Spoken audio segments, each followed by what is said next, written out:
Bayangin lo lagi sendirian di sebuah gua, gelap, sunyi, dingin, gak ada sinyal, gak ada cahaya kota.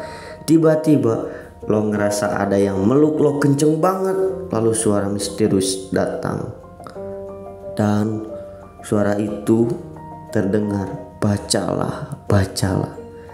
Tapi lo jawab, gue kan gak bisa baca. Gimana perasaan lo? Panik kan? Bingung kan?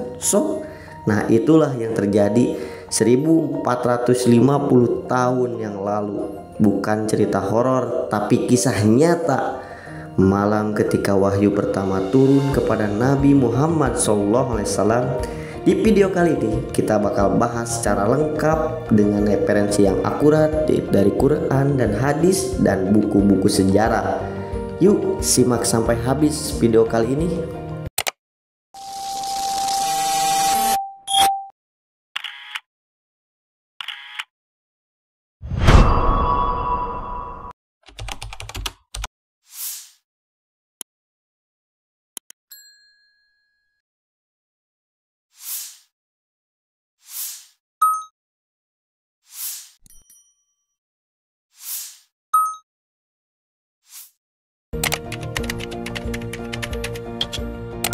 Sebelum wahyu turun, Mekah bukan kota sembarangan.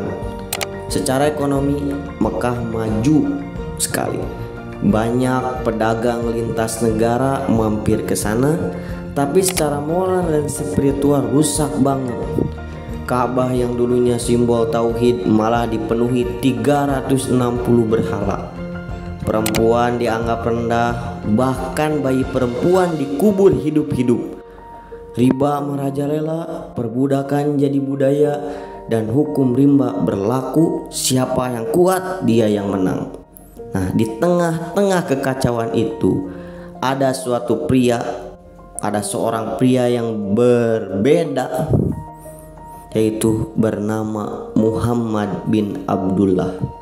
Sejak muda beliau dikenal sebagai Al-Amin, orang yang terpercaya, jujur banget, sampai dijuluki orang terpercaya, dan orang-orang Mekah zaman itu percaya kepada dia untuk menitipkan barang-barang mewah kepadanya. Itulah kondisi Mekah sebelum Nabi Muhammad diberi wahyu oleh Allah Subhanahu wa Ta'ala. Saat Nabi Muhammad SAW berusia 40 tahun, beliau sering menyendiri ke sebuah gua bernama Gua Hiro, yang dimana gua tersebut berada di Jabal Nur, sekitar 6 km dari Mekah. Beliau melakukannya yaitu yang disebut dengan tahanus, yang artinya merenung, mencari makna hidup, menjauh dari hiruk pikuk masyarakat jahiliyah, dan memikirkan kenapa kondisi negara atau dunia saat itu begitu jahiliyahnya. Kenapa gua? Nah, itu pertanyaan mungkin yang terbesar oleh Nabi Muhammad SAW. Karena itu adalah tempat yang tenang gua itu. Karena kalau kita misalkan lagi pusing-pusingnya mikirin kehidupan, banyaknya persoalan, pasti kita pengen healing untuk melepas kepenatan tersebut. Nah, tahanus, merenung di tempat yang hening, itu pun dilakukan oleh Rasulullah SAW. Karena kenapa gua? Karena itu tempat yang tenang, gak ada distraksi, mirip kayak kita sekarang. Kalau lagi capek sama medsos dan drama dunia maya, kita pergi healing kan ke tempat yang sepi. Bedanya beliau gak healing, tapi beliau berdialog dengan fitrah. Dalam malam itu, yang kemudian dikenal sebagai malam 17 Ramadan tahun 610 Masehi, terjadi sesuatu yang gak pernah dibayangkan oleh siapapun. Diriwayatkan dalam Sahih Bukhari, yaitu Bukhari adalah seorang Amirul Mukminin fil hadis, yang beliau menulis Sahih Bukhari. yang beliau catat di nomor ketiga dan nomor 4953 itu menceritakan kejadian bagaimana malaikat Jibril turun membawa wahyu. Nah, tiba-tiba muncul sosok makhluk yang bercahaya. Dialah malaikat Jibril. Tanpa basa-basi dia langsung memeluk Nabi Muhammad SAW dengan keras. Kata Nabi, beliau memelukku dengan sangat erat sampai aku merasa sesak. Lalu dia lepaskan dan berkata, "Iqra, bacalah." Nabi menjawab, "Ma'ana biqori, aku tidak bisa baca." Sampai Nabi mengulangi perkataannya 3 kali, lalu Jibril memeluknya hal itu selama 3 kali. Setelah itu pelukan ketiga, Jibril menyampaikan wahyu pertama dari surat Al-Alaq ayat 1 sampai 5. Iqra, bacalah, yang artinya bacalah dengan menyebut nama Tuhanmu yang menciptakan. Dia telah menciptakan manusia dari segumpal darah. Bacalah, dan Tuhanmu lah yang maha mulia, yang mengajar manusia dengan pena. Dia mengajar manusia apa yang tidak diketahuinya. Setelah menerima pelukan yang sangat hangat dan erat dari malaikat Jibril, Nabi SAW langsung sok berat. Nabi bergetar sampai kedinginan, jadi kayak keringat panas dingin seperti itu. Setelah peristiwa itu, Nabi langsung turun dari gua Hiro langsung dengan tubuh gemetar. Bayangin aja, lo baru aja disapa oleh makhluk gaib yang tak kasat mata. Namun pelukan itu bukan makhluk gaib yang kalau di pandangan kita mah kayak hantu-hantu, tidak. Ini langsung utusan Allah Subhanahu wa Ta'ala, yaitu malaikat Jibril yang memeluknya dengan keras, lalu dikasih tugas besar buat menyampaikan wahyu Tuhan ke seluruh manusia.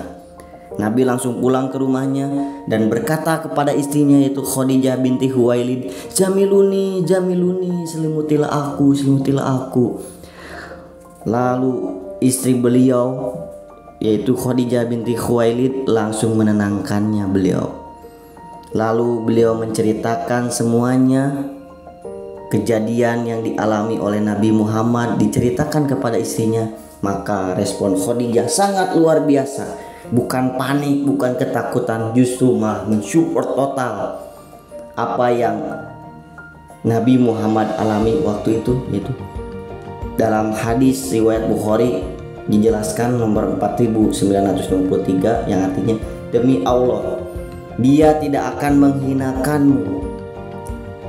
Yaitu yang dimaksud dia ini adalah Allah. "Engkau menyambung tali silaturahmi, jujur dalam berbicara, menanggung beban orang lain dan menolong mereka yang membutuhkan." Jadi kata Khadijah, jangan khawatir, engkau adalah orang yang baik. Engkau tidak akan dihinakan oleh Allah. Lalu setelah menerima pesan dari istrinya tersebut, Nabi SAW langsung tenang hatinya. Setelah kejadian malam tersebut, lalu di esok harinya Khadijah membawa Nabi ke sepupunya, seorang pendeta Nasrani yang bernama Warokoh bin Naufal. Dia tahu tentang Taurat dan Injil dan dia bilang itu adalah namus. Yang dimaksud dengan sosok yang memeluk erat Nabi Muhammad. Maka Warokoh berkata itu adalah namus, yang dimaksud adalah malaikat yang pernah turun kepada Nabi Musa alaihi salam. "Sungguh kaummu akan mengusirmu," kata Warokoh. Nabi pun terheran-heran, "Mengusirku?" Warokoh menegaskan, tidak ada orang yang membawa misi seperti itu kecuali pasti dimusuhi. Nah, inilah pengakuan pertama bahwa Nabi Muhammad SAW adalah nabi terakhir dan misinya akan penuh dengan tantangan. Ini yang diceritakan oleh pendeta asli yang memahami isi Taurat dan Injil, yaitu seorang pamannya dari Khadijah binti Khuwailid.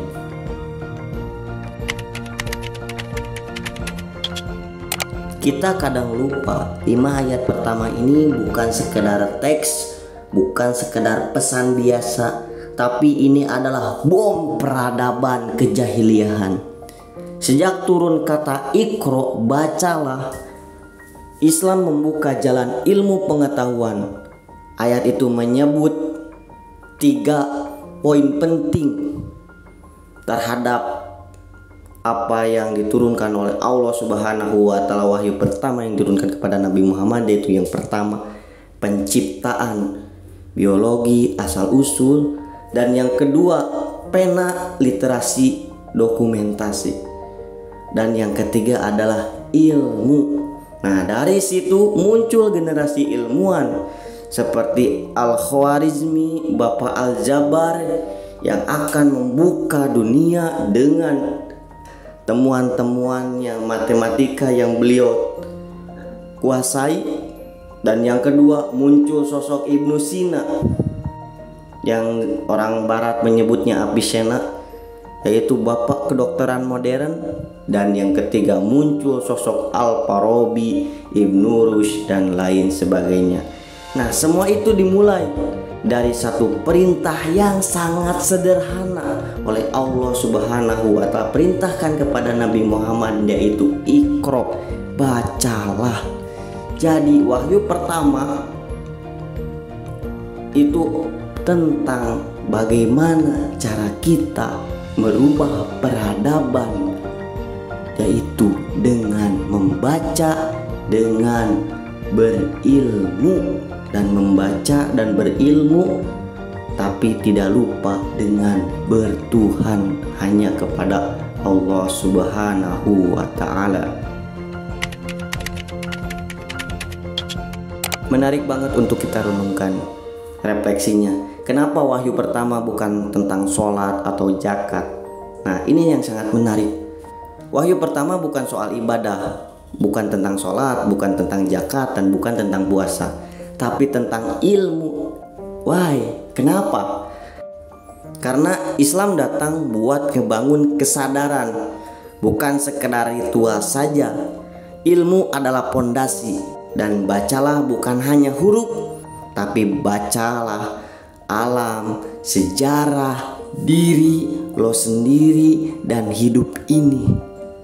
Maka itulah poin penting dalam wahyu yang Allah Subhanahu wa Ta'ala pertama kali turunkan kepada Nabi Muhammad, yaitu membangun kesadaran agar lo mengerti apa diri lo dan apa tujuan lo hidup ke bumi ini. Di era gempuran media sosial yang sangat marak seperti TikTok, Instagram, dan AI kayak sekarang, kita sering lupa buat Iqra, yaitu buat membaca, apalagi membaca Al-Quran. Kita lebih sering scroll daripada merenung. Padahal perintah pertama dari Allah Subhanahu wa Ta'ala, dari Tuhan yang Maha Esa kepada manusia, terakhir pesannya adalah bacalah.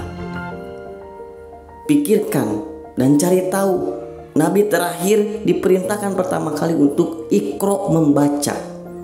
Turunnya wahyu pertama bukan cuma awal kenabian, tapi awal peradaban baru. Dan momen itu terjadi di tempat kecil, sama orang yang dulunya gak bisa baca. Bayangin, orang yang gak bisa baca disuruh baca oleh Allah Subhanahu wa Ta'ala. Ini membuktikan bahwa wahyu turun itu pilihan oleh Allah Subhanahu wa Ta'ala kepada pilihannya, yaitu Nabi dan Rasulnya yang dipilih. Jadi kalau sekarang ada orang yang tiba-tiba muncul mengaku sebagai Nabi, mengaku sebagai Rasul, kita jangan percaya. Karena Nabi terakhir adalah Nabi Muhammad SAW. Itu benar berdasarkan petunjuk dari wahyu Allah Subhanahu wa Ta'ala. Jadi gak ada alasan lagi buat kita untuk berhenti belajar, apalagi membaca Al-Quran. Kalau kamu ngerasa pesan Iqra ini masih relevan di zaman modern, drop di komentarmu ya bro, sis. Gua siap Iqra, coba lo tulis di kolom komentar. Dan jangan lupa like dan subscribe video ini dan share ke teman-teman kalian agar kita bisa belajar bareng tentang sejarah Islam, khususnya sejarah Nabi Muhammad yang sekarang kita bahas di video kali ini dan video selanjutnya. Oke, jangan lewatkan, di video selanjutnya akan ada momen penting di mana setelah Nabi Muhammad menerima 5 wahyu pertama atau 5 ayat pertama, itu akan kejadian seperti apa, nanti kita akan bahas di video selanjutnya. Terima kasih. Wassalamualaikum warahmatullahi wabarakatuh.